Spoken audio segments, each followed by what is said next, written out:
Take your Nikon Z30's video capabilities to the next level by securely mounting a Lilliput Field Monitor. First, let's unbox and identify the essential components. You'll typically find the Lilliput Field Monitor itself, a power cable, a signal cable usually HDMI, and critically, a mounting bracket or hot shoe adapter.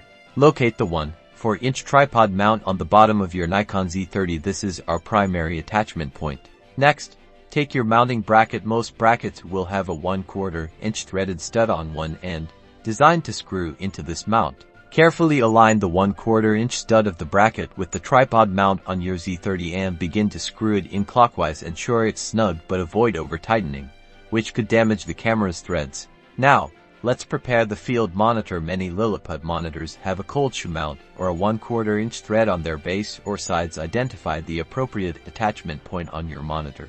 If your mounting bracket has a cold shoe adapter, slide the monitor's cold shoe mount onto it. If your bracket has a 1/4-inch connection, screw the monitor directly onto the bracket's corresponding thread, ensuring it's secure. With the monitor physically attached, it's time to connect it. Plug one end of your HDMI cable into the HDMI output port on your Nikon Z30 and the other end into the HDMI input port on your Lilliput Field Monitor. Finally, power up your Lilliput monitor. Connect the monitor's power cable to a suitable power source, which might be a dedicated battery for the monitor or connected to your camera if supported. And there you have it.